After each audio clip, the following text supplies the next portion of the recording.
How does your process go? So it's unique to every individual, of course, but the main thing will be your body and your mind work together. And I try to play with that synergistically. So we'll make sure that you're getting enough physical activity and eating right. And then we'll make sure that your belief systems, your standards are all at a level to move you forward in life and achieve your goals. Very cool. Yeah, there's a tremendous amount of, this, I say this all the time, there's so many places to go with that idea. There's a lot of great concepts involved. And one is that body-mind connection. I mean, it's hard to be healthy physically if your brain is broken in a way, if you have unreasonable expectations of yourself, if you're miserable, if you've got psychological issues that are holding you back. Conversely, it's hard to be psychologically healthy if your body's broken, if you're not taking care of yourself physically the way you need to.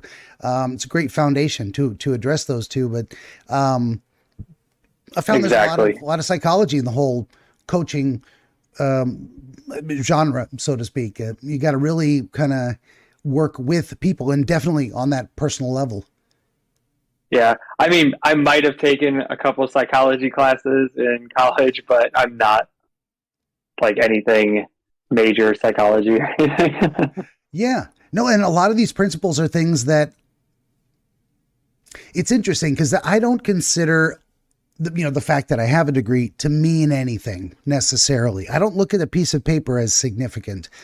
The knowledge is, and actually the knowledge is available to anybody. And actually, a lot of that knowledge is just wisdom of the ancients. And a lot of that is passed on in your family, amongst your friends. You get it from a variety of media sources. And certainly in the age of YouTube, you can look up any subject and there's going to be a video on it. Someone's going to have something to say. So yeah, I have tremendous respect for people based on their knowledge and abilities more than a degree, more than the idea of credentialism never appealed to me. There are a lot of PhD idiots out there, and they are, what did you learn in school? So anyway, I would never look down on someone who's using just practical everyday wisdom and the knowledge they've acquired. And most people, I would say, don't realize how much we are all autodidacts. We teach ourselves all kinds of stuff. Most everything we know, we taught ourselves, even if by listening to someone else. I said a lot. Sorry, go ahead. No, you're good. And I agree with all of that. Real life experience and just being able to tell people what you've learned on your path always helps. I mean, I've done a lot of independent research. I've read so many books, gone to YouTube for information. Plus, I have a little bit of college background in psychology. I just kind of bring it all together. And I go to the gym all the time. I've done ultra marathons. So I got the physical part, I got the mental part. And it's mostly just what I've brought myself through. And, like I was talking before this, even my dreams have changed as I've developed myself as a person. So I just want to help other people who are on this journey and need somebody to guide them through it. And that's why I'm in this industry now. For sure. Yeah. And that's a very powerful thing too, is that your dreams will change over time.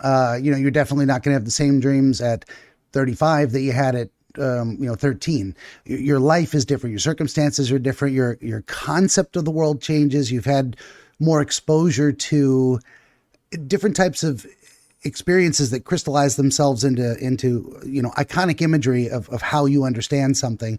I was just thinking about this last night too, the idea of the movie, The Matrix, and how that concept of being stuck in the Matrix, or speaking of YouTube, the broader concept of taking the red pill, the truth as such, to wake up to the real world. These things are, that didn't exist until that movie kind of came along, crystallized it in those images. You see Neo waking up out of the goo, and it's like, this isn't anything I've ever experienced before. I mean, that point in the movie kind of broke me for a moment. I'm like, I was in that space of, I don't know what's happening anymore. This appeared to be one kind of thing, and now it is something completely different. The filmmakers were so, I'm rambling, but it's 2 seconds, I'll wrap it up. Were genius in that, is that they wanted to put the movie goer in the position of feeling what Neo felt as he woke up there. They structured the movie one way and then broke that expectation, shattered it, paradigm shift, whole new world. This is completely different, just as he was experiencing at that moment. I thought that was genius. This was all related to something. Oh, yeah. The idea of personal development, growth, change over time. Yeah, I don't know if you have any comments. I'm a terrible interviewer. Oh, no, you're good. I agree with that. The Matrix was definitely a big thing for me, too. I still reference The Matrix in so many situations that people are probably tired of me referencing it. So I appreciate the reference there.